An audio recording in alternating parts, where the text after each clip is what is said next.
kemudian nanti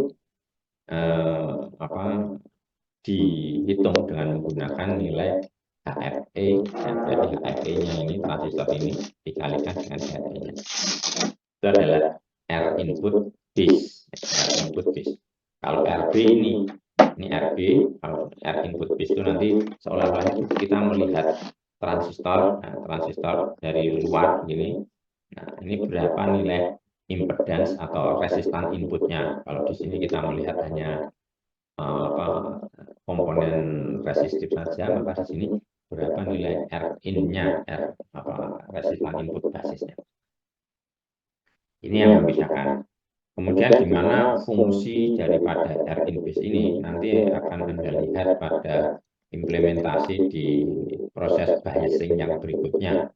Ya, tapi sementara ini Anda pahami dulu bahwa dengan asumsi nilai VB-nya itu 0, tegangan pada basisnya itu 0, maka kita bisa mendapatkan nilai R in base itu adalah rumusannya adalah ini, HFE kalikan RE. Oke. Bagaimana kok ini bisa mendapatkan ini? Nah, ini sebenarnya ada uraiannya. Silakan nanti Anda pelajari.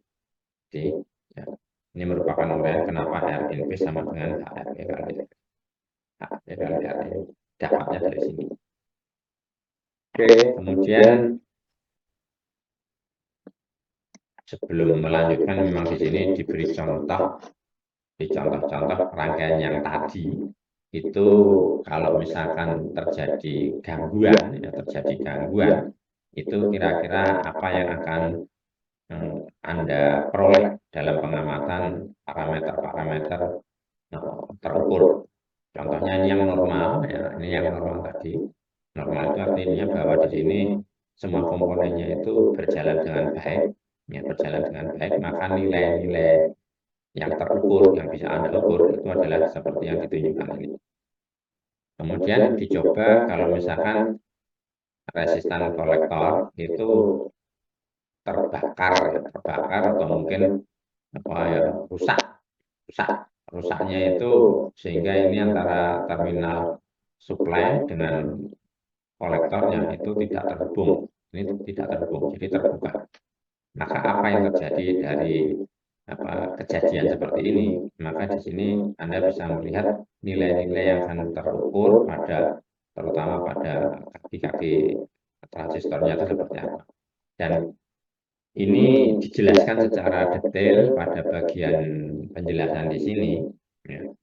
Apa-apa yang akan terjadi jika salah satu atau salah beberapa komponen yang menyusun rangkaian dengan menggunakan resistan dengan menggunakan rangkaian emitter bias tadi itu mengalami kegagalan. Ini yang pertama adalah RC-nya open. Itu kira-kira apa? Nah, kalau RC-nya open di sini kan dibahas nih. RC open ini ada penjelasannya. Nah, ini kalau VCC yang seharusnya mensuplai ini saya terangkan singkat saja. VCC yang seharusnya itu mensuplai transistor ini, kalau ini terbuka kan berarti tidak ada supply ke transistor, berarti transistor ini akan cut off, ya, dalam kondisi yang off gitu ya. Kemudian bagaimana kalau RE-nya yang terbuka, ini RE-nya terbuka. Ini akan diterangkan juga di sini. Nah, ini RE open analisisnya seperti ini. Silakan Anda baca. Kemudian jika RB-nya open, jika ini RB open, itu akan kejadian seperti apa. Dan yang agak sulit, untuk mendeteksi itu adalah jika pada transistor ini terminal-terminalnya itu ada yang bocor. Jadi bocor itu ya sebagian itu ada arus yang masuk pada kaki yang lainnya yang diakibatkan oleh kebocoran ini. Itu susah untuk mendeteksinya. Karena dalam proses troubleshooting itu biasanya kalau yang namanya R atau resistor itu terbakar, biasanya di bodi luarnya itu kelihatan kosong dan itu sudah menunjukkan bahwa itu yang rusak.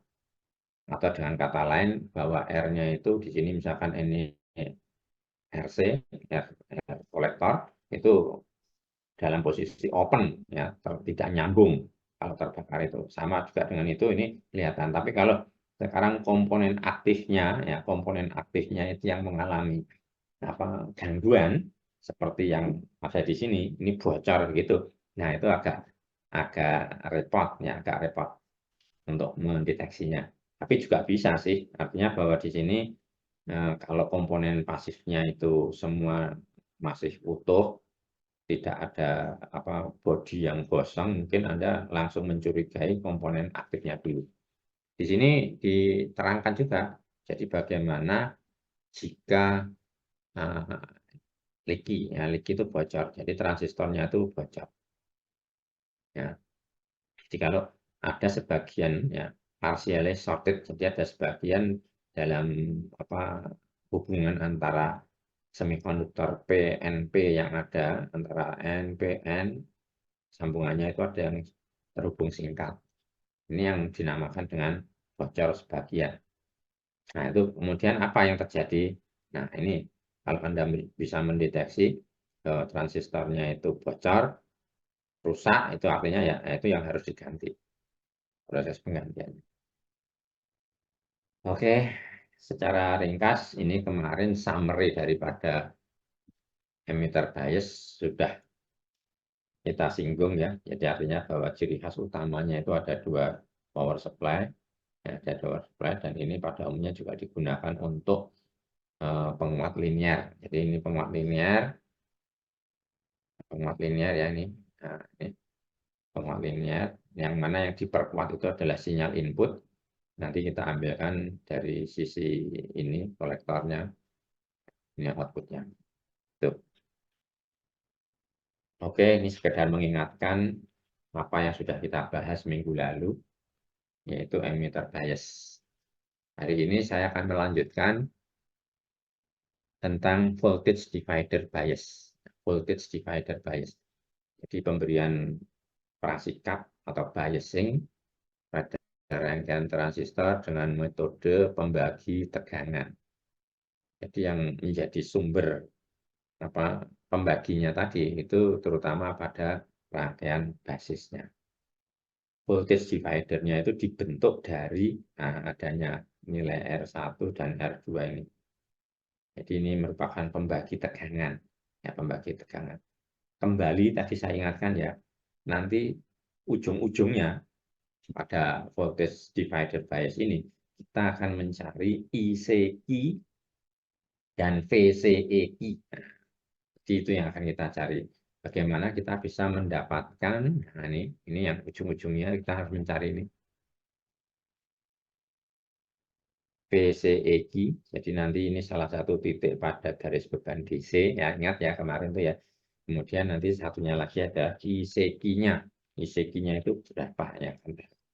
Nah ini kemudian dirunut nantinya. Jadi artinya bahwa di sini faktor ICQ itu yang di sini VCC diketahui, RC, RE diketahui, ICQ-nya itu yang belum ada. Nah ICQ-nya itu berapa? Nah kemudian dirunut ke atas, ini merupakan analisis yang dilakukan di sini. ICQ, nah, ini ICQ-nya gimana? Oh di sini dengan asumsi IE. Kenapa kok kita bisa ngambil asumsi bahwa ICQ sama dengan IE? Nah, ini ada alasannya. Nah, ini silakan. Nah, kembali sebelum Anda melakukan proses analisis mencari VCEQ dan ICQ, ya, IC-SAT atau ICQ itu kan berarti titik tengah ya. Kalau IC-SAT itu kan berada di ujung. Ini gambarnya ya. Jangan lupa tadi. Nih, kalau IC-SAT itu di ujung-ujung ini PCE off dan IC-SAT di sini. Tapi kalau di sini ini adalah ICQ, ya, karena ini titik Q ya, ini titik Q-nya. Ini ICQ dan ini adalah VCE Q. Nah, ini VCE. Di mana Q itu diusahakan ini berada di tengah garis beban di sini tadi. Nah, ini kemudian Anda perlu menghitung. Nah, menghitung itu artinya merunut kembali analisis yang harus Anda gunakan dalam mencari terutama di sini tegangan basisnya. Seperti pada emitter bias tadi, itu kan kita berasumsi bahwa nilai VB-nya itu 0. Ini saya tunjukkan lagi, nilai VB-nya itu 0. Ini VB ini dianggap sebagai nilainya 0. Maka kemudian kita bisa mendapatkan nilai R in base-nya, resistan input basisnya itu adalah sekian. Ini yang menjadi faktor penentu apakah rumus yang akan kita gunakan itu nantinya adalah VB-nya seperti ini, ataukah VB-nya itu yang rumus yang lain. Nah, ini saya sudah membuat sekedar apa ya, ringkasan saja ya dalam mencari VB. Ya, dalam mencari VB sebenarnya ini saya ambil dari buku ini juga. Cuma kemudian saya jadikan satu supaya Anda bisa lebih mudah mencari rumus yang harus digunakan. Jadi dalam mencari VB, tegangan basis, itu harus diperhatikan nilai R in base-nya, yang nilainya tadi adalah sama dengan HFRE, itu dibandingkan dengan R2-nya, itu seberapa. Jadi R2, ini Anda lihat, R2 itu kan di sini. Ya, R in base itu ada pada transistor ini. Jadi HFERE dari ini, nilai resistan input basisnya di sini, itu terhadap ini itu bagaimana.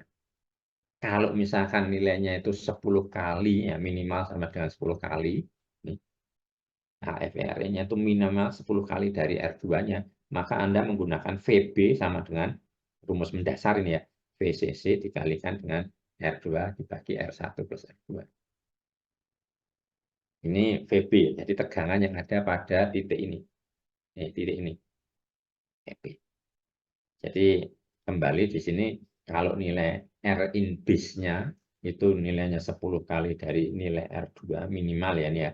Maka di sini akan Anda gunakan pencarian titik B, ya, tegangan basisnya itu adalah VCC kalikan R2 dikalikan dengan dibagi dengan R1 plus R2. Ini yang pembagi tegangan biasa. Tapi kalau misalkan nilai R in base-nya, jadi R in base-nya yang ada di sini, itu lebih kecil dari 10 kali dari R2, jadi ini nilai R in base-nya ini ternyata lebih kecil 10 kali lipat dari ini, maka VB-nya itu Anda lihat, ini saya perbesar ya, VCC dikalikan dengan R ekuivalen, ini EQ huruf kecil ya, ekuivalen, dibagi dengan R1 plus RQ, REQ, R ekuivalen. Ada di sini tuh tercetak juga di buku ini. Ini saya satukan saja. Nah, R ekuivalen itu apa?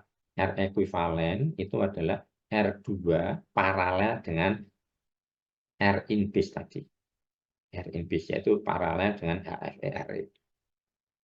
Jadi kalau Anda mau mencari nilai R ekuivalennya, itu Anda tahu ya, kalau ada resistan ini dan resistan ini paralel, maka nilai resistannya itu kan pakai nilai seper itu ya. Nah, ini hasilnya adalah Anda bisa mencarinya seper R ekuivalen itu adalah ini adalah perhitungan resistan yang paralel itu ya, seperti biasa.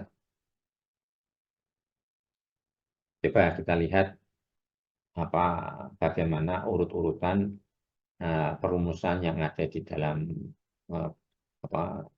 cetakan buku ini ya. Ini saya tunjukkan. Nah, ini analisisnya itu dimulai pada bahasan nih di sini. Ya. Jadi faktor R2 terhadap R in base tadi itu menjadi perhatian dalam hal ini untuk mencari tegangan basisnya itu pakai rumus yang mana. Nah, ya ini yang seperti yang saya terangkan tadi. Jadi R ekuivalen, ini EQ, ini saya perbesar ya, R ekuivalen. Ini mestinya Anda melihat pada rangkaian yang ada itu mungkin di sini.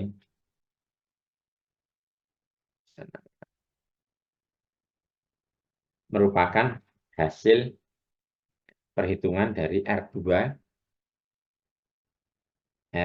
paralel dengan HFERE. Jadi R2 di sini Ini R2, atau mungkin ini hasil rangkaian ekuivalen yang bisa dibuat. Ini transistor itu kalau dibuat rangkaian ekuivalennya kan seperti ini. Nah, seperti ini. Ini kan sama. Di sini R2 dan HFE RE itu paralel, maka Anda bisa mencari nilai R ekuivalen dari ini itu seberapa. Nah, kemudian nanti dari itu kita akan mendapatkan nilai VB-nya. Akan mendapatkan nilai VB-nya. R2 paralel dengan HFE RE atau R in base tadi. Kemudian ini dijadikan satu mendapatkan nilai R ekuivalen. Kemudian VB-nya itu adalah VCC dikalikan dengan R ekuivalen ini dibagi dengan ini tambah R ekuivalen. Ini saya kira sudah bisa dipahami ya mendapat rumus ini. Nah, ini kembali saya ulang lagi dari depan tadi ya. Saya mengulang ini karena ini memang yang apa yang pokok ya, yang pokok ya. Jadi tujuan akhirnya nanti kan kita mencari VCEQ dan IC ICQ ya, ICQ. VCEQ-nya dalam rumus ini itu bisa dicari dengan menggunakan persamaan yang sudah Anda kenal sebelumnya. Contohnya adalah ini. Ini ya. Dari rangkaian itu sebenarnya sudah bisa Anda buat persamaan ini. Cuma di sini ICQ-nya itu kemudian dicari dari mana? Nah, ini dirunut, ICQ-nya itu diambil dari sini nilainya. Kemudian dari ICQ ini yang berasumsi bahwa sama dengan IE, itu harus kita cari IE-nya berapa. Nah, IE-nya itu sekian. Kemudian VE-nya berapa? Oh, VE-nya itu sama dengan VB dikurangi 0,7 mencarinya. Kemudian, nah ini VB ada enggak? VB belum ada, berarti VB dicari dulu. Tapi VB ini, dalam mencari VB ini, itu kita harus melihat nilai R in base-nya. Nah, R in base-nya itu dibandingkan dengan R2 itu berapa kali lipatnya? Apakah sama atau lebih besar? Ini tadi nilainya adalah ini, VB-nya. Ya, jadi rumus ini itu berlaku atau digunakan jika nilai R in base-nya itu lebih besar 10 kali lipat dari R2 ini minimal. Nilai minimalnya 10 kali. Jadi rumusnya sudah sama, ini VB sama dengan VCC, ini VCC dikalikan dengan R2 dibagi R1. Tapi kalau nilai VB-nya, nilai R in base-nya itu ternyata lebih kecil dari 10 kali R2, ya 10. Maka VB-nya itu Anda lihat VCC dikalikan dengan REQ, ekuivalen dibagi dengan tadi yang sudah. Jadi bukan R2 lagi. Nih, karena R2 di sini nanti paralel dengan dengan HFE RE ini tadi. R2 ini paralel dengan HFE RE. Ini yang dicari ekuivalennya. Oke ya. Oke, kemudian ini nanti kita akan di dalam datasheet. Dalam datasheet itu kan ada nilai HFE dari transistor. HFE dari transistor ini kembali ke kita lihat pada halaman 225 ya. Itu dulu kan pernah saya tunjukkan bahwa nilai HFE dari transistor itu ada nilai arus kolektor sekian. Untuk tipe transistor ini nilainya 20, 40, ini 40 ya, ini nilai minimum. Tapi kadang-kadang ada nilai transistor itu yang ada maksimumnya. Jadi nilai HFE-nya itu ada maksimum seperti ini. Jadi ini sebenarnya satu transistor. Anda lihat, Anda perhatikan, jadi saya perbesar ya. Sama-sama 2N 3903, 2N 3903, 2N 3903. Ini 2N juga 3903. Ini kok ada minimum sekian, tapi di sini pada saat arusnya kolektornya 10 miliampere DC, ini kok bisa ada dua ini terus nanti di dalam perhitungan itu, meskipun ini kita menggunakan 3903, terus yang dipakai yang mana? Ini, atau ini, dan seterusnya. Kan begitu.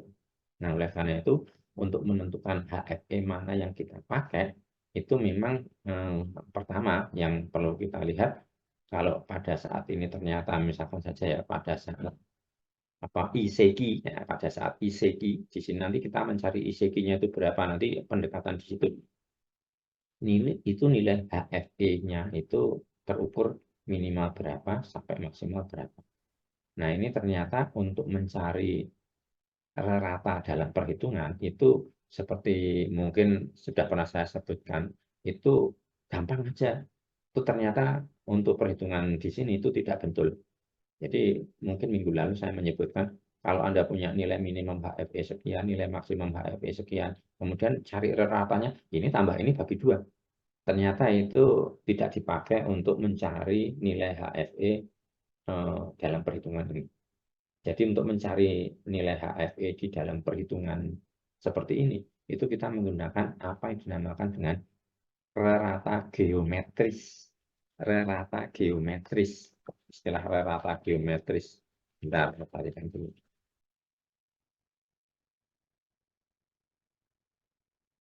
Mana? Nah, ini dia. Ada istilah rata geometris. Rata geometris dari 2 nilai. Yang mana rumusnya, jadi untuk mencari nilai HFE yang dipakai dalam perhitungan itu adalah akar dari HFE minimum dikalikan HFE maksimum. Nah, ini diakarkan. Maka kita akan mendapatkan nilai HFE ratanya. Jadi kalau misalkan dalam contoh ya, dalam contoh itu tadi HFE-nya itu ada satu nilainya 30, satunya lagi nilainya misalkan berapa ya, contohnya di sini ya. Nah ini contohnya nih, dalam contoh soal HFE minimumnya 100, HFE maksimumnya 300. Kalau ini tadi kita pakai dengan cara mencari ratanya seperti biasa, 100 ditambah 300, 400 dibagi 2, berarti kan 200. Padahal kalau dengan geometric average, ya, geometrik rata geometrik, itu hasilnya adalah 173. Ya, ini boleh dikatakan memang dekat dengan 200, tapi kan tetap beda ya antara 200 dengan 173 tadi. Jadi ini tolong ini nanti yang dipakai dalam perhitungan itu cara mencarinya adalah seperti ini. Gitu ya. Nah, ini kenapa kok kita itu mencari HFE-nya dulu? Memang di sini itu seperti seperti lingkaran lingkaran setan dalam mencari mencari ICQ dan VCEQ-nya tadi. Jadi ini diceritakan di sini ya. Kalau dalam proses mencari ICQ dan VCEQ itu tadi, kita itu dihadapkan pada tadi yang sudah saya sebutkan bahwa di situ harus mencari VB-nya. Tapi VB itu dalam mencari itu kan dalam menentukan nilai VB tegangan basisnya tadi kan itu harus kita lihat berapa R in base-nya, ya kan? R in base-nya. R in base-nya itu lebih besar atau sama dengan dari 10 kali dari R2 atau kurang. Nah, masalahnya R in base itu nilainya adalah sama dengan HFE kali RE. Nah, untuk menentukan pilih HFE-nya itu berapa, HFE mana yang akan kita pakai. Ini to determine the value of HFE when the value of VB is not certain. Jadi di sini VB-nya belum kita peroleh. We need a way of estimating the value of ICQ without using VB. Jadi artinya bahwa di sini kita bisa berasumsi nilai ECQ arus kolektor yang di tengah-tengah garis beban DC tadi tanpa menggunakan VB. Kita hanya menggunakan estimasi saja. Caranya bagaimana? We can approximate the value of ECQ by making the following assumption. Jadi dengan menggunakan asumsi the circuit was designed for midpoint bias. Jadi artinya bahwa kita berasumsi bahwa rangkaian yang kita analisis itu didesain pada titik I di tengah-tengah garis beban DC. Thus, the value of ICQ can be approximated as being 1/2 of IC1, separuh dari arus kolektor saturation. So, the process for estimating the value of ICQ is as follows. Yani, Anda mencari IC1 dulu. Nah, IC1 dulu yang mana rumus IC1 itu kan di sini adalah VCC dibagi dengan RC plus RE. Kalau rangkaiannya misalkan sudah ada di depan, Itu seperti yang ditunjukkan di sini. Itu kan nilainya RC-nya itu sini gambar ini ya. Ini ya. RC-nya 6,2 tambah dengan RE-nya itu 1,1. Jadi nilai IC-SAT-nya itu 20 sebagai VCC, 20 ini sebagai VCC-nya. Ini 20 dibagi dengan tadi hasilnya adalah 2,74. Ini IC-SAT saturation. Jadi titik ujung yang ada di garis beban di situ yang di sini. Nah, ini yang ini. Yang ini. Nah, yang ini. Jadi ini garis beban di sini ini kita dapatkan. Tapi yang kita akan pakai kan, akan kita cari itu kan ICT-nya itu di sini. Nah, ini berapa ini? Nah, karena ini kita asumsinya berada di tengah, maka dari IC-SAT yang kita ketahui besarnya sekian ini, kita tinggal bagi 2 saja. Ini dibagi 2. Berapa nilainya? 1,37. Nah, itu yang kemudian dipakai. Jadi 1,37 ini ya 1/2 itu 1,7 miliampere. Ini bisa kita pakai dalam asumsi kita. Dan ini nilainya ternyata cocok dengan contoh soal yang ada di sini. Contoh soalnya.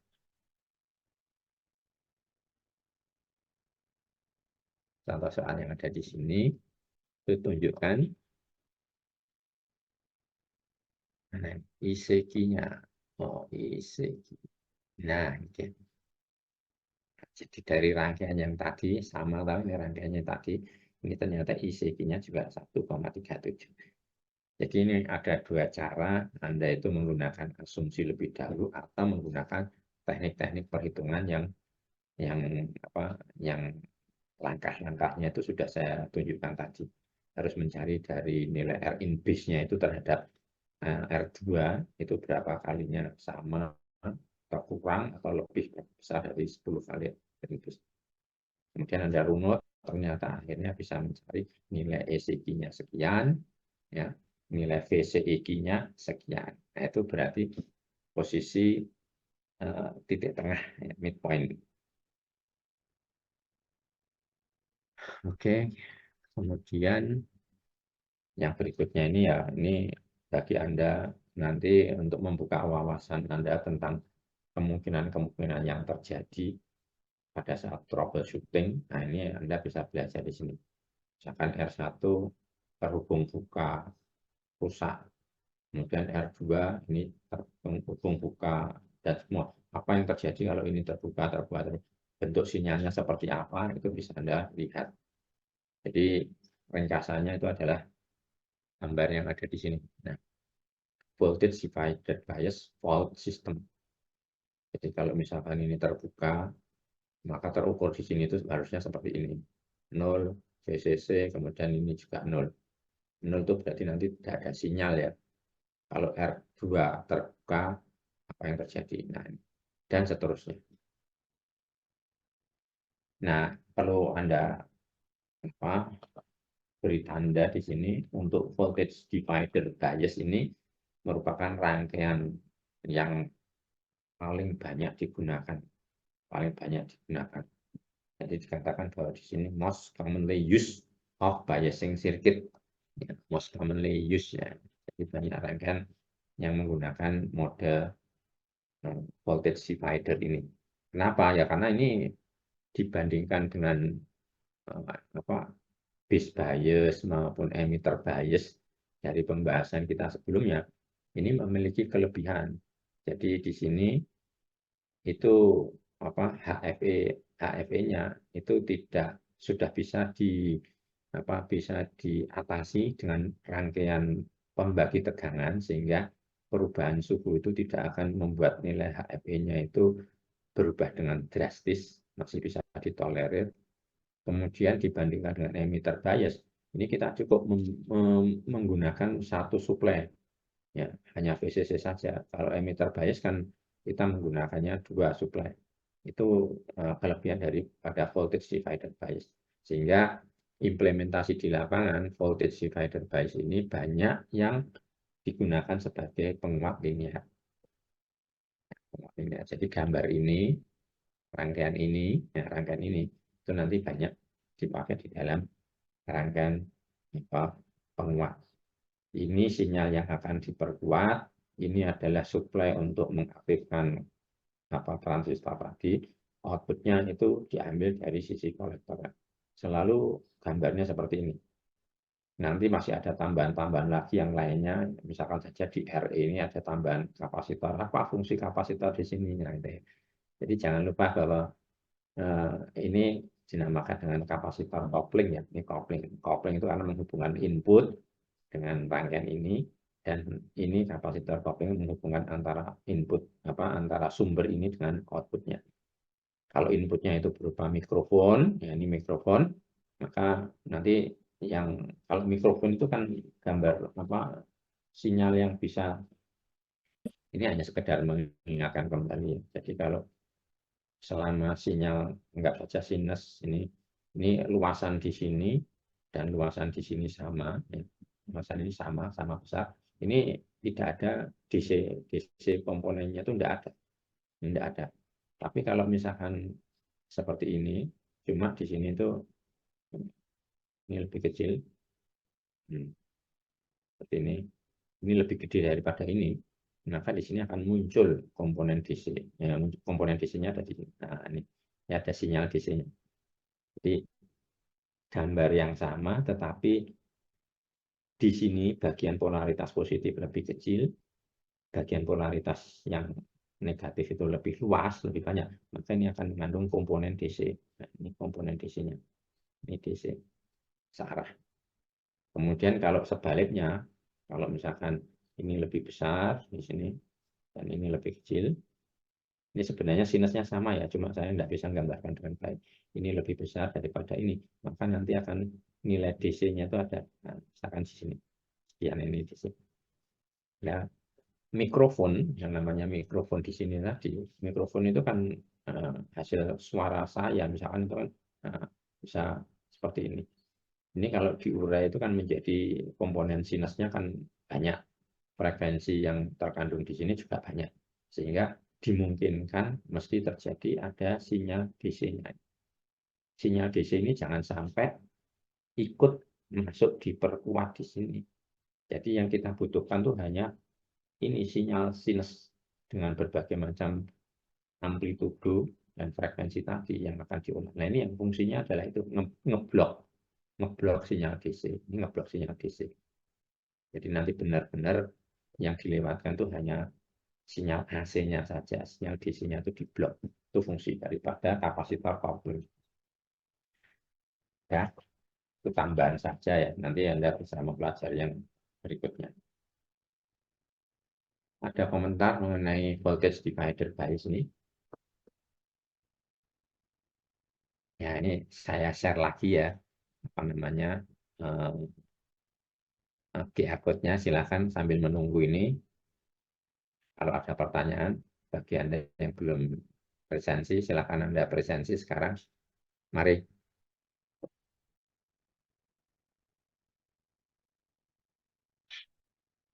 Yuk, saya tunggu kalau ada pertanyaan.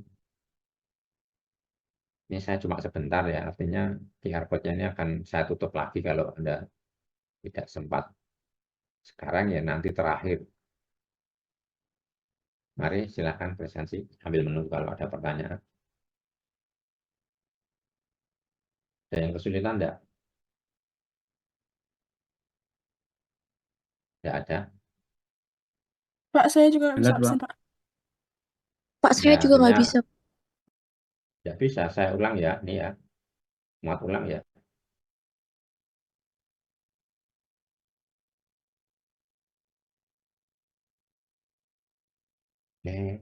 Nah ini tadi kompleksi.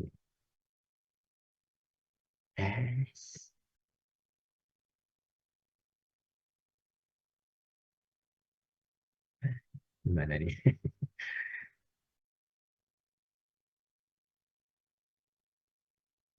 Bisa ini gimana? Coba saya ulang lagi nih. Oh, apa putus nih? Bentar, bentar.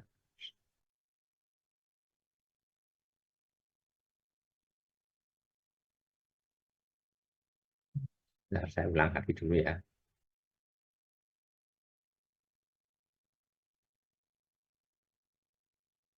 Oh, nah kok ada apa ini? Tidak terhubung.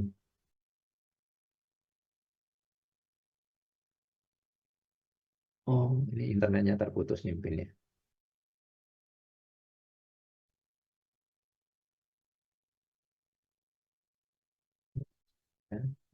Iya.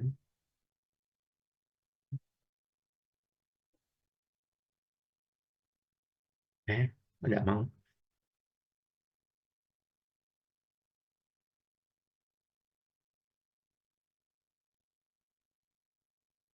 Aduh, ini gimana ini?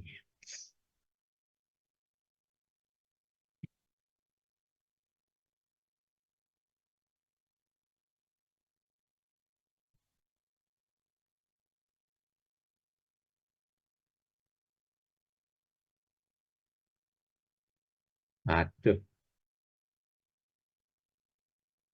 gimana ini? Ada chatting. Saya belum tahu nih. Sepertinya lagi maintenance. Oh iya, tak maintenance. Aduh. Iya, Pak. Minggu Oh lalu iya. udah ada pemberitahuan, Pak. Oh gitu. Aduh, ini kasihan bagi Anda yang tidak bisa anu ya sekarang ini. Coba saya sampai jam berapa?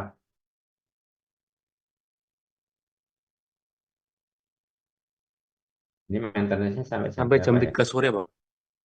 Boleh. Ah, ini gimana? Ini saya coba kontak di SSDI dulu.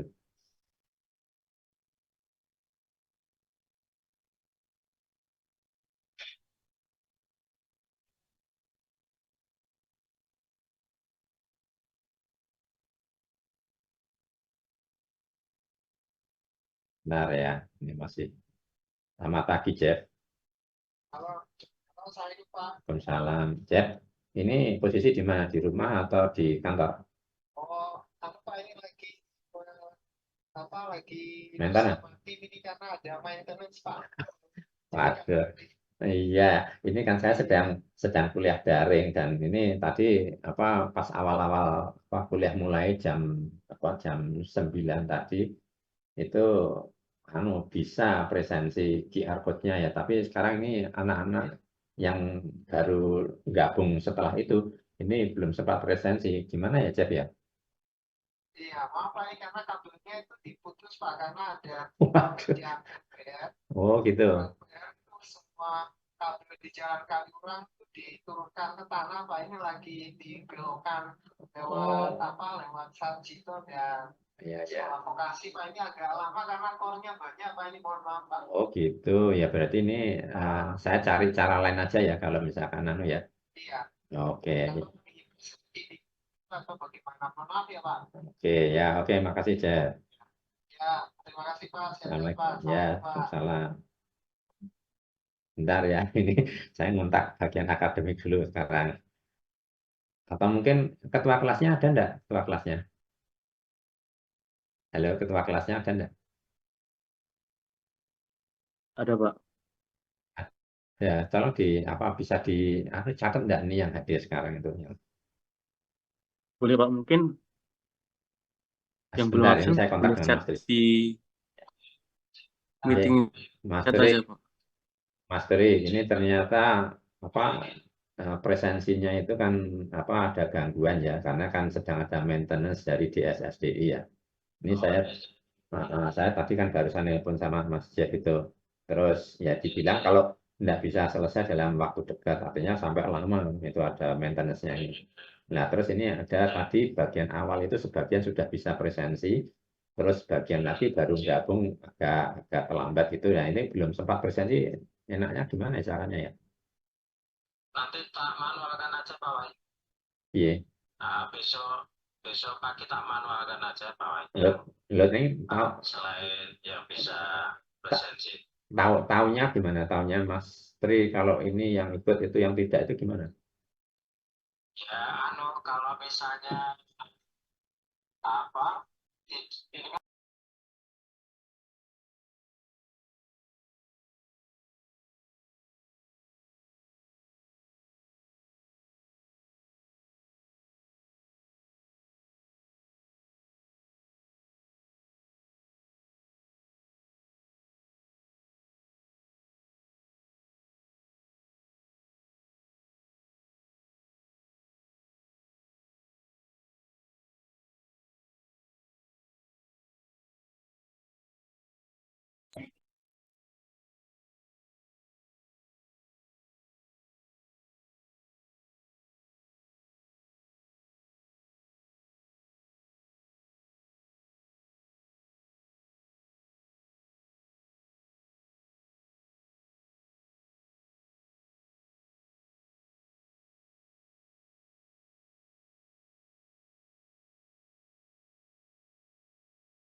Oke, ini barusan saya menghubungi akademik. Ya, ini beruntung bagi Anda. Jadi nanti akan yang masuk atau yang tidak hadir atau yang belum bisa presensi hari ini nanti akan dimasukkan semua sama bagian akademik. Jadi selamat bagi Anda yang tidak atau belum sempat presensi tadi, nanti harapannya apa secara otomatis akan dimasukkan ke bagian akademik. Itu ya. Halo, halo, Baik, halo. terima kasih, Pak. Oke, tolong saya selalu diberi respon ya kalau saya tanya ya, sehingga saya khawatir kalau apa internetnya juga putus kemudian tidak bisa kedengaran lagi. Fit, saya teruskan ya sekarang ya. Baik, Pak. Oke, jadi di sini sharingnya saya terpaksa tetap tidak bisa ya sudah tidak usah sharing itu ya. Kemudian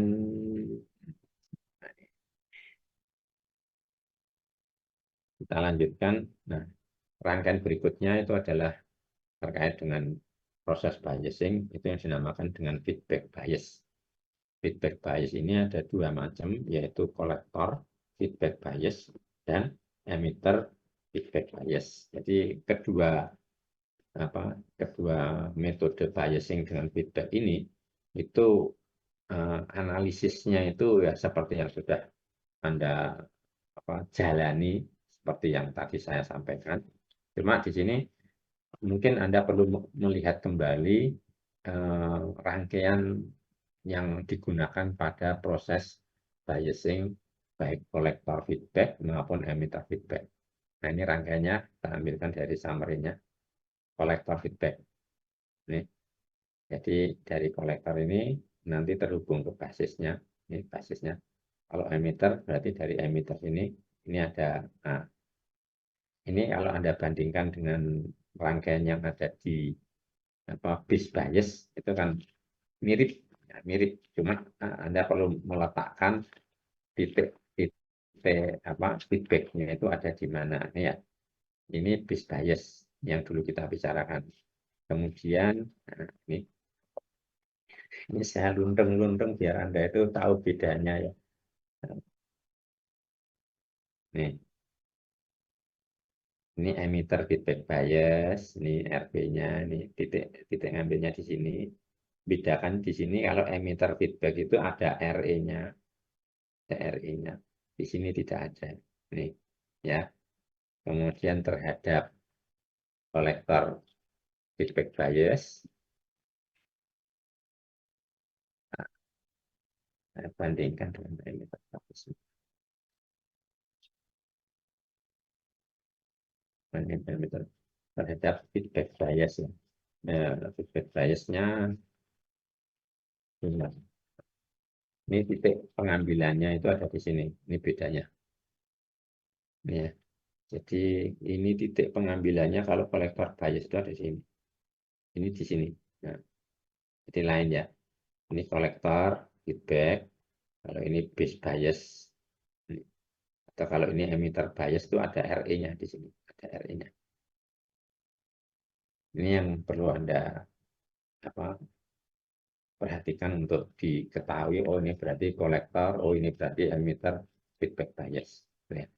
Sekarang kita lihat analisisnya dulu sebelum kembali nanti di sini tujuan akhir daripada rangkaian biasing ini adalah mencari ICQ dan VCEQ-nya. Ini Anda runut saja dari bawah. Dari ujung terakhir, ini rumusnya ini ya VCEQ. Kok bisa dari sini mana? Nah ini ada runut ke atas. Ke atas. Terus itu ya. Caranya gitu. VCC diketahui, ICQ-nya belum diketahui, RC biasanya diketahui. Oke. Nah, kemudian di sini ICQ sama dengan, kita menggunakan HFIB. Kapan kita menggunakan HFIB, kapan harus kita gunakan yang lainnya. Itu yang menjadi titik perhatian bagi Anda nanti untuk mencari ciri-ciri, kita menggunakan ICQ-nya itu HFIB. Kok tidak seperti yang seperti pada voltage divider. Nah, itu memang bedanya di situ. Jadi artinya bahwa di sini ICQ ada voltage divider tadi ya. Kok ini bisa dianggap sama dengan IE itu gimana logikanya? Itu yang harus Anda cari itu seperti itu. Kok tidak? Kemudian rumus umumnya itu kan IC sama dengan HFE kali IB, seperti waktu Anda perkenalan pertama tentang beta DC. Ya, beta DC itu kan perbandingan antara IC terhadap IB. Ini kok di sini kok IC-nya kok bisa menggunakan HFIB, tapi di voltage divider bias kok nggak bisa pakai ini. Nah, itu yang menjadi apa harus Anda cari ciri khasnya. Kalau di sini sudah ketahui, maka faktor IB ini dicari dengan menggunakan, ini kan belum diketahui, ini cari pakai ini. Kok IB-nya kok bisa pakai rumus ini gimana? Nah, kok tidak seperti yang lainnya? Nah, ini Anda runut ke depan, ya, ke depan itu ke awal, baru kemudian bisa Anda, oh ternyata kalau kolektor feedback bias, ya, kolektor feedback bias itu dengan rangkaian yang ada itu seperti ini. Nah, ini. Nah, ternyata memang tinjauan analisis persamaan yang digunakan itu memang beda, ya, beda. Rangkaian seperti ini dengan analisis yang ada itu beda. Itu ya, itu yang harus Anda perhatikan. Kalau dari sisi stabilitas terhadap suhu, nah ini keduanya itu bagus. Artinya HFE itu tidak berubah drastis dengan perubahan suhu di lingkungan. Oleh karena itu di sini rangkaian kolektor feedback bias maupun yang emitter feedback bias itu stabil terhadap perubahan suhu, tidak berubah karakteristiknya. Tapi, nah ini ada tapinya. Nih, Janet Shattered kolektor feedback bias, sirkuit Janet Shattered. Kenapa? Ya kalau misalkan HFE-nya itu meningkat karena perubahan suhu, betanya harus basisnya, ini hubungan ini tadi, harus basisnya itu justru mengecil. Jadi kalau ini meningkat, HFE-nya meningkat karena temperatur sekelilingnya, ini justru menurun. Sehingga artinya bahwa kalau ini menurun, kapan kita itu bisa mencari IC saatnya, saturation. Ya, Anda masih ingat kan IC saat itu seperti apa rumusnya? Ini kan kembali di sini. Ini gambarin lah. Ini VCC saat bagi RC. Ya, ya. Jadi kalau IC saatnya itu tidak pernah tercapai, ya ini akibatnya ya ini tadi. Nah, Janet Shattered. Oke. Kemudian yang emitter feedback bias.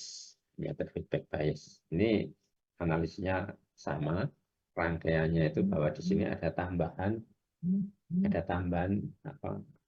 nilai resistan emitternya. Dan ini menyebabkan analisis arusnya itu menjadi berbeda ini tadi. Sehingga di sini Anda bisa melihat bagaimana mencari ICQ dan VCEQ dari emitter feedback bias. Nah, ini kembali bahwa antara IB dengan HFE itu ternyata berbanding terbalik, sama seperti kolektor feedback bias tadi. Jadi kalau HFE-nya naik, ini malah ini turun.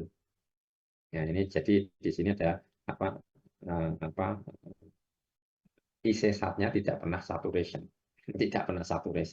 karena nanti akan HFE naik, IB-nya turun, dan akibatnya untuk mencari IC saatnya itu tidak pernah tercapai. Oke, mungkin dari sekilas tentang emitter dan kolektor feedback bias ini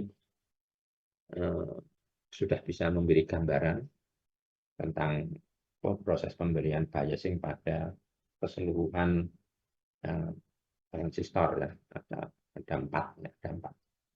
Kemudian yang berikutnya yang mungkin akan kita bicarakan ini adalah bab berikutnya, ya. Jadi ini Anda lihat di latihan-latihan soalnya, kemudian Anda coba menghitung dengan cara Anda sendiri, kira-kira bisa menghasilkan nilai yang dicari itu sama enggak. Nah, kalau enggak sama, kira-kira Anda mencari yang keliru atau yang digunakan rumus yang mana, itu harus Anda cari penyebabnya kok ini, ya. Oke, sebelum saya masuk pada bab berikutnya tentang penguat.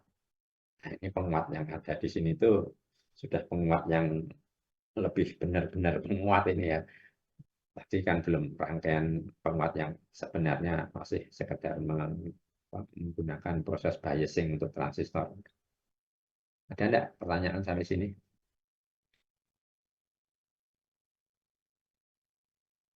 Tidak ada. Ya, coba kita masuk pada pengenalan atau introduction to penguat.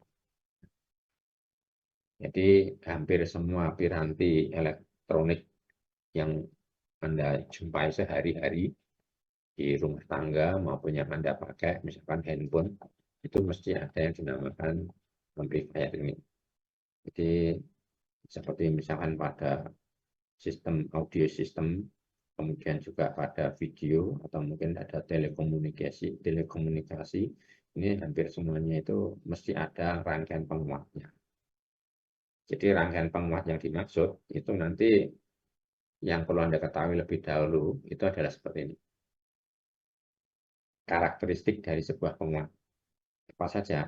Nah, di sini karakteristik daripada penguat itu meliputi ini yang utama yang harus menjadi perhatian. Gain itu kalau kita terjemahkan biasanya adalah peroleh. Kemudian input impedance inputnya impedance masukan, kemudian ada impedance outputnya. Ini adalah karakteristik penguat yang akan ditinjau. Jadi sebuah penguat itu akan ditinjau dari gainnya, berapa kali dia mampu memperkuatnya, berapa kali. Yang namanya gain itu bisa voltage gain, bisa current gain, bisa power gain. Jadi artinya nanti outputnya itu bisa diperkuat berapa kali tegangannya atau arusnya atau mungkin dayanya. Nah, mengenai yang dinamakan dengan penguat tadi, mungkin wujud dari rangkaian penguat yang nantinya akan Anda jumpai ini sebagian ya. Ini rangkaian dengan menggunakan BJT. Anda masih ingat ini barusan tadi kita bahas ya. Jadi di sini rangkaian penguat BJT, di mana ini inputnya, ini outputnya, dan ini nanti di sini ada tambahan kapasitor untuk di-ground-kan yang namanya coupling, ya ini kapasitor coupling, dan ini yang namanya kapasitor bypass. Bypass itu meng-ground-kan sinyal AC-nya di sini. Jadi kembali bahwa fungsi daripada kapasitor itu adalah memblok sinyal DC-nya, siapa tahu ini masih ada sinyal DC-nya, meneruskan sinyal AC-nya. Jadi sinyal AC-nya masuk ke sini, diperkuat, nah ini outputnya kita ambil. Nanti di sini sinyal AC-nya di-ground-kan. Nah ini fungsinya apa? Nanti kita akan lihat. Ini penguat BJT. Kemudian ada yang dinamakan dengan operasional amplifier. Simbolnya adalah ini. Simbolnya adalah seperti ini. Kemudian ada penguat dengan menggunakan FET. Ini FET, Field Effect Transistor penguat. Oke. Nah, sekarang model atau gambar model general daripada sebuah penguat itu seperti ini. Black box yang ada di sini ini adalah sebuah penguat. Apapun rangkaiannya, yang kita kenal adalah ada input, ada output dari penguat yang entah rangkaian detailnya itu tidak kita lihat. Jadi di dalam rangkaian penguat ini nanti faktor input impedance dari penguat ini biasanya saya menggambarkannya itu seperti ini. Ini input impedance itu gambarnya ini. Nah, ini adalah Zin. Nah, kemudian output dari penguat ini tadi itu yang dinamakan dengan Zout. Saya gambarkan dengan ini Zout. Nah, seperti ini. Jadi di sini kita meninjaunya ini sebagai transistor, bukan transistor, ini penguat ini itu nanti memiliki impedance output yang terhubung ke beban itu berapa, dan impedance inputnya yang terhubung ke sumber informasi, sumber sinyalnya itu berapa. Namanya Zin, namanya Zout, ini berapa kali lipat, itu ditandai dengan ini. nilai gain-nya. Nah, itu adalah gain-nya. Seberapa besar itu diperkuat. Apakah ini nanti AP kalau itu gain tegangan, AI kalau itu merupakan gain arus, AP ya power itu AP itu besarnya seberapa. Jadi di sini simbol-simbol seperti ini yang digambarkan dengan gambar ini diamond ini atau belah ketupat ini. Nah, kemudian pengertian gain atau peroleh itu adalah pokoknya perbandingan atau rasio antara output terhadap inputnya. Kalau itu tegangan, gain tegangan, voltage gain, maka di sini AV itu sama dengan tegangan output dibandingkan dengan tegangan input. Output dibandingkan tegangan input. Ini outputnya, nanti tegangan outputnya berapa, tegangan inputnya berapa, maka itu adalah nilai daripada AV ini. Ini masih teori mendasar dulu ya tentang gain ya. Nanti implementasi di lapangan, implementasi pada rangkaian itu menjadi sesuatu yang mungkin sedikit berbeda. Jadi rumusan seperti ini saya kira Anda paham ya. V out sama dengan AV kali V in, atau sebaliknya AV itu sama dengan V out bagi V in. Kemudian AI ini I out bagi IN, ini saya kira jelas. Kemudian gambar model rangkaian tadi itu kita ulang lagi. Nah, ini ya rangkaian seperti tadi. Nah, di sini inputnya sekarang diberi sumber sinyal. Ini sumber sinyalnya. Sumber sinyal itu berarti ini di luar supply ya. Anda harus membedakan ya. Ini bukan tegangan supply, tapi ini adalah tegangan yang merupakan besarnya sinyal yang akan masuk ke penguat ini. Ini sendiri sebagai penguat itu sudah ada supply-nya, VCC-nya atau supply yang lainnya itu masuk di sini sudah ada. Jadi Anda perlu membedakan bahwa ini yang di depan ini adalah VS itu source, sumber, itu adalah sinyal. Jadi berapa tegangan sinyal, dan tentunya kalau sumber tegangan sinyal itu juga ada nilai resistansinya. Mestinya ya impedans sumber, impedans source. Sama dengan hal itu, kalau ini RL, ini kebetulan bebannya itu kita ambil yang mudah dulu, resistif murni. Sama dengan ini tadi, sumbernya itu masih resistif murni. Sebenarnya keduanya, sumber dan beban ini kan bisa gabungan antara resistif, induktif, dan kapasitif. Tapi yang kita ambil yang resistif untuk membantu mempermudah analisisnya. Itu ya. Nah, ini notasi-notasi yang nanti akan dipakai untuk memahami penggunaan penguat ini. Kita lihat rangkaian seperti ini. Ini penguatnya, sini. Ini sumbernya, sumber tegangan sinyal gitu ya. Sumber tegangan sinyal bukan sumber tegangan supply loh. Tegangan supply kan ada di sini, di dalam kotak ini. Ini tentunya memiliki nilai resistan atau impedan sumber yang akan menjadi perhatian kita nantinya, bahwa yang dahulunya itu tegangan sumber sinyalnya itu sekian, setelah melalui nilai resistan sumbernya, maka ini yang masuk ke penguat itu adalah dinamakan dengan tegangan input. Jadi antara ini VS dengan V input itu nanti nilainya berbeda. Sama hanya dengan itu, nanti antara berapa tegangan output di sini, V out di sini, dengan tegangan yang terasa di beban VL. Nah, ini ada VL-nya. Ada VL, ada V out. V out itu berarti ini di sini. Kemudian beban itu di sini nanti ada VL, V load. Kalau di sini VS, ya VS, di sini V in, maka di sini ada VL, ada V out sama VL. Nah, ini kita lihat contohnya adalah V in sama dengan ini. Perhitungan seperti ini saya kira menjadi sesuatu yang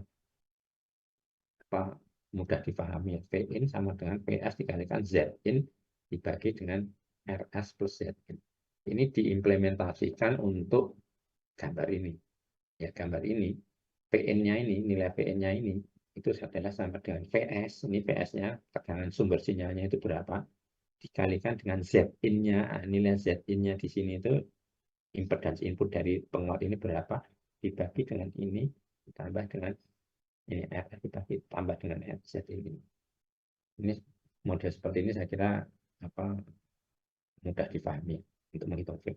Jadi mestinya kalau dari persamaan ini, nilai Vin, ya, nilai Vin itu mesti lebih kecil daripada Vs. Nah, Vs ini lebih besar daripada Vin. Sama dengan itu nanti di V out sama VL, nah itu mesti nilainya juga akan beda. Nah, oleh karena itu, mana yang kemudian itu dipakai untuk menetapkan berapa gain yang diperoleh. Nah, ini pada latihan soal itu, bisa Anda lihat, ya. Jadi gain yang ideal itu berapa, gain yang real itu nyatanya berapa. Ini contohnya. Di sini AV-nya 500, AV-nya 500 berarti pada gambar ini ya, ini 500 ini. Tapi setelah kita lihat Vn-nya itu berapa nilainya kita hitung. Kalau kita hitung AV-nya itu murni 500, ya, V-out-nya, pada V-out-nya di sini, itu 5. Ini akan menghasilkan V-out-nya 600. Tapi kalau Vn-nya, ya, Vn-nya yang di sini itu sudah kita masukkan nilainya itu tidak sama dengan Vs-nya, ini Vn-nya, itu kan kalau tadi ini 1,2 itu kan dari Vs nih. Ini seolah-olah Anda anggap misalkan ini Vn dulu awal tanpa memperhitungkan ini. Itu 1,2 dengan AV-nya 500, maka di sini kita akan memperoleh nilai V-out-nya, ya, V-out-nya itu nanti di sini itu adalah 600. Kalau setelah masuk melalui resistan sumber, ini nilainya Vn-nya itu menjadi 1,125 ini dengan AV yang masih kita anggap tetap 500, maka nilai V-out-nya sekian. Jadi kalau ini dibagi V-out dibagi dengan ini, nanti menghasilkan AV yang tidak 500. Ya, ini 600, V-out-nya 562 untuk ini. Nah, ini kan nanti seolah-olah loh kok nilainya AV-nya kok tidak sama seperti yang Anda lihat di sini, harusnya kan 500. Nah, ini yang realita. Ini yang realita tadi. Jadi artinya di sini Anda mengenal adanya bedanya Vin dengan Vs, Vout dengan VL, V beban. Ini perhitungan untuk VA-nya seperti ini. VA sama seperti Vn tadi. Ya.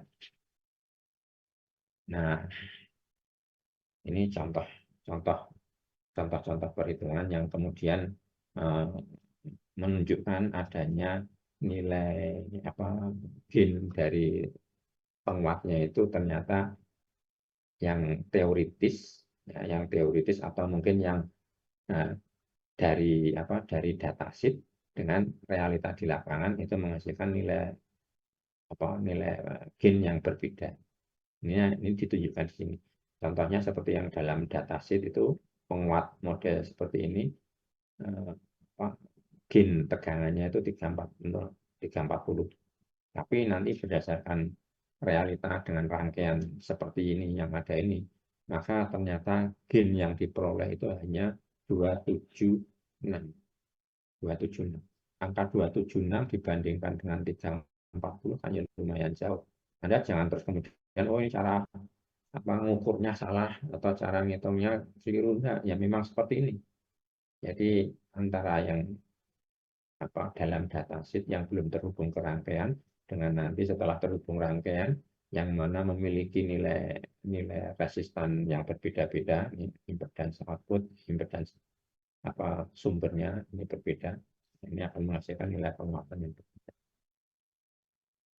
Ini mungkin yang nanti perlu Anda cermati di dalam proses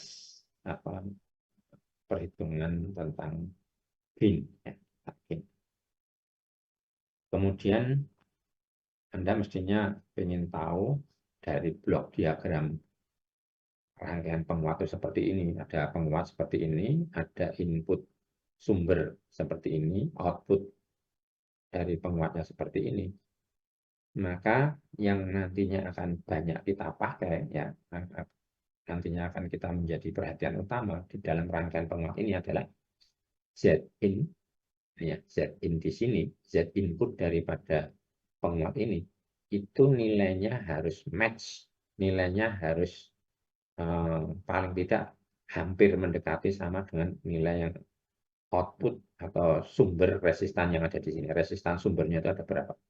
Jadi ini match dengan ini, impedansinya match dengan resistan inputnya. Yang ini juga sama, RL, ini impedans output ya, sebenarnya impedans output yang mungkin kita ambil nilai murninya saja, yaitu resistif. Ini nilainya harus match dengan yang ada pada impedans outputnya. Jadi impedans output dari penguat ini itu harus match dengan apa? Kenapa kok harus match? Jadi ini match dengan ini match dengan ini. Jadi penguat ini dipandang dari sumber, ya ini sebagai sumber, maka penguat ini adalah merupakan beban bagi ini. Tapi penguat ini dipandang dari beban dari load ini, maka ini adalah sebagai sumber. Nah, mungkin nanti sambil jalan mungkin Anda bisa memahami. Yang akan menjadi perhatian kita itu adalah setiap kita menghubungkan sebuah penguat, ini sebuah penguat dengan rangkaian sumber atau mungkin dengan rangkaian beban, maka harus dilihat bahwa sumber itu outputnya memiliki nilai impedans yang sama dengan impedans input dari penguatnya. Jadi ini dan ini itu match. Nanti outputnya, bebannya, itu juga impedans output beban, itu sama dengan impedans output daripada penguat ini. Kalau misalkan ini adalah mikrofon, maka impedans output daripada mikrofon itu harus mendekati impedans input daripada ini. Kemudian impedans loudspeaker itu nanti harus mendekati impedans output daripada penguatnya.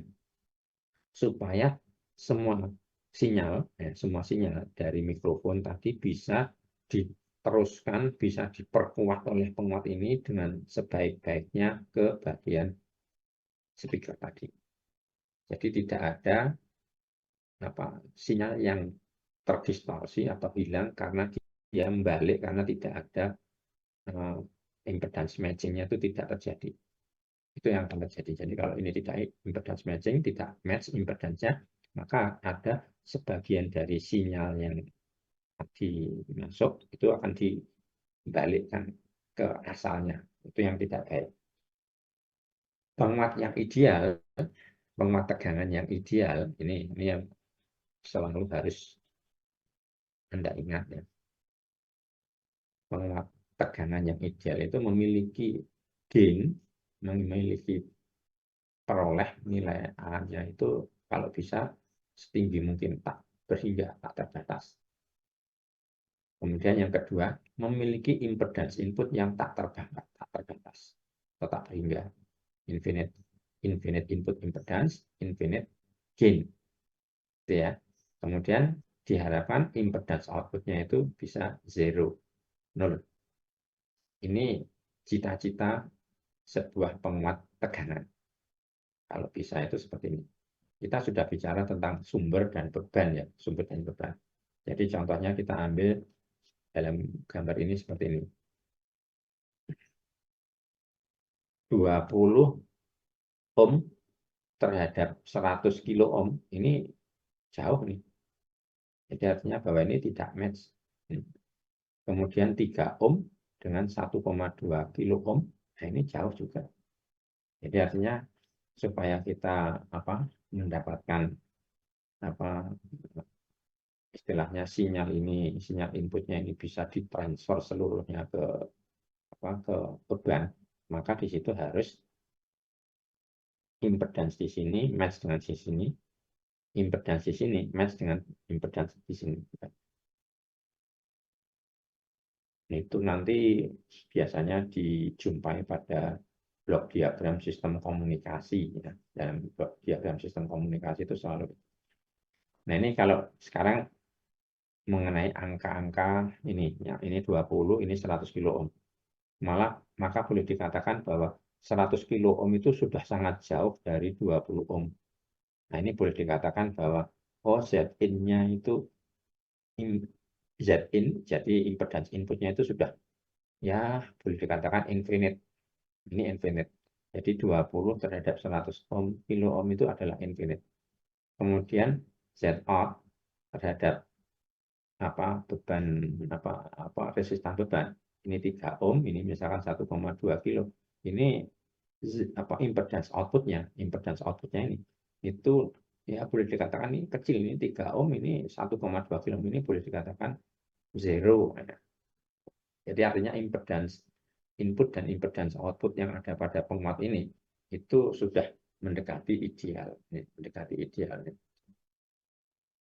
Nah, infinite input impedance, zero output impedance.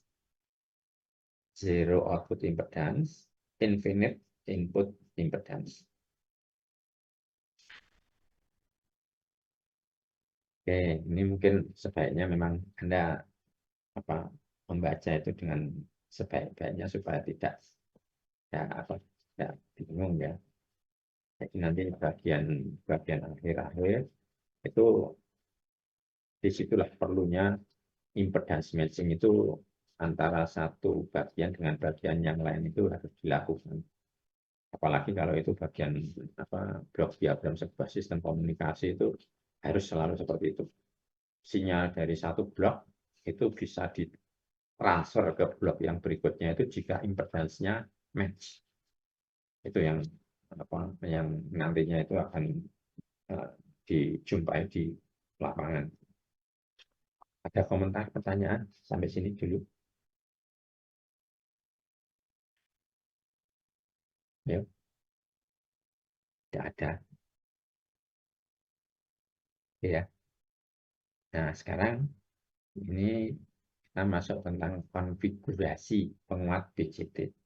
Konfigurasi penguat BCT. Ini ada beberapa penguat yang sering dijumpai konfigurasinya dalam rangkaian. Yang pertama itu adalah yang dinamakan dengan common emitter. Penguat common emitter. Common itu dalam bahasa Indonesia mungkin bisa dikatakan bersama, ya, penguat emitter bersama, atau bisa mempunyai pengertian juga common itu digroundkan, emitternya digroundkan, penguat emitternya digroundkan. Itu satu. Jadi ini ada 3 yang biasanya dijumpai, yaitu common emitter amplifier CE, common collector amplifier CC, dan common base amplifier. Anda lihat untuk menghafalkannya itu common emitter. Ya, common emitter berarti di sini yang bersama dipakai untuk oleh input dan output itu adalah emitternya. Nah, ini rangkaiannya seperti ini. Output inputnya itu diberikan pada bagian basis, outputnya itu pada bagian kolektor. Nah, ini bagian emitter itu dipakai bersama. Kemudian kalau common collector, kolektornya dipakai bersama. Jadi inputnya itu pada basis, outputnya pada emitter, kolektornya itu dipakai bersama antara input dan output. Common base, jadi di sini adalah inputnya itu dari emitter, outputnya itu dari kolektor, basisnya dipakai oleh bagian input ini dan bagian output ini. Maka basisnya bersama. Itu cara gampangannya, ya, cara gampangnya. Nah, nanti di sini selain konfigurasi penguat, itu juga ada kelas penguat. Ada kelas penguat. Jadi kelas penguat itu nanti bergantung pada sinyalnya. Amplifier classification. Contohnya di sini ada penguat kelas A, kelas B, kelas C. Yang dikenalkan di buku ini hanya ini, A, B, C. Nanti ada AB, kemudian ada kelas-kelas yang lainnya.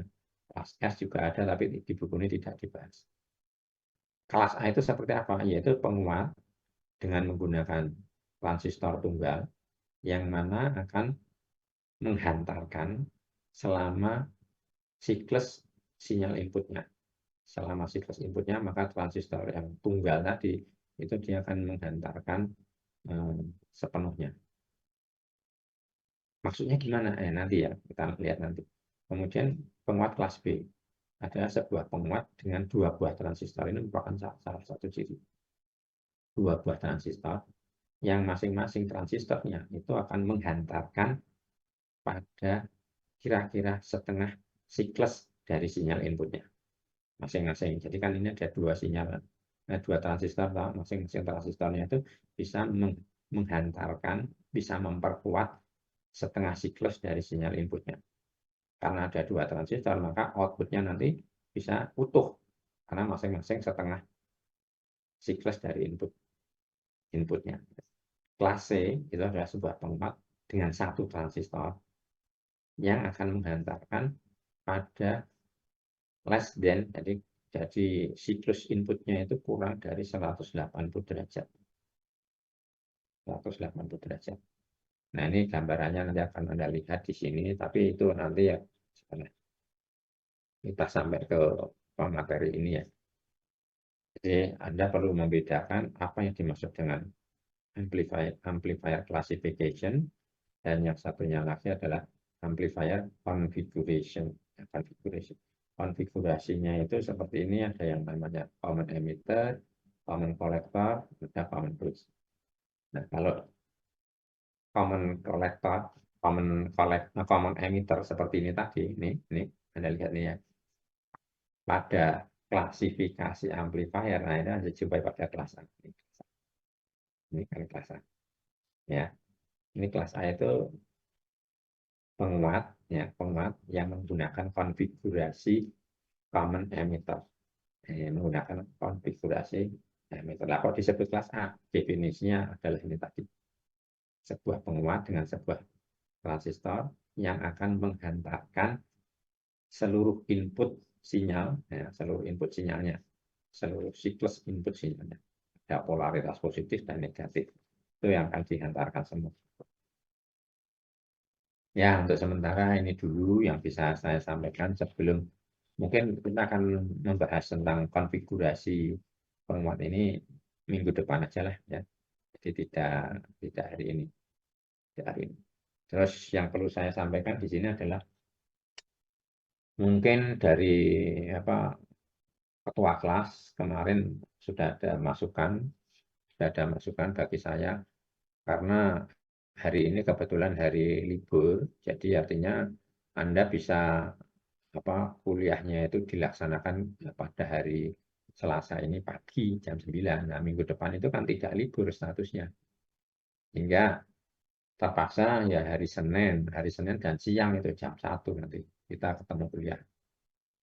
Kecuali kalau ada yang usul, gimana Pak? Ada yang bisa ganti hari atau ganti jam, monggo disampaikan saja pada ketua kelas.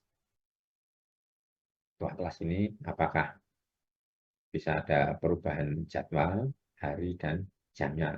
Kalau saya sih senangnya pagi ya. Jadi masih seger dan belum lemes karena puasa itu juga. Oke ya.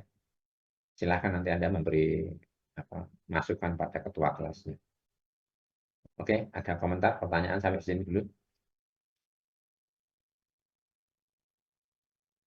Silakan kalau ada komentar. Belum ada, Pak. Gimana?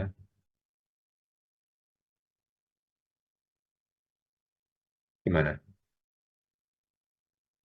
Ini kok ada pemberitahuan dari DSSDI, katanya kok presensinya masih bisa dicoba lagi. Coba ya. Ini silakan bagi Anda yang tadi belum sempat. Ini saya lihat ini bisa enggak nih. Ini kemudian saya share ya, Ini ya silakan Anda presensi. Bisa enggak nih. Nah, bagi Anda yang belum presensi tadi silakan. Informasi dari DSSDI baru saja masuk.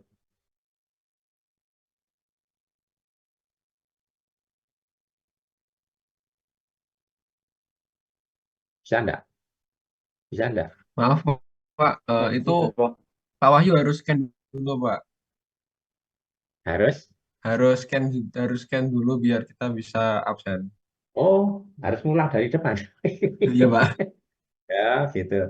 Ya, coba. Ini Ya ini barusan informasinya dari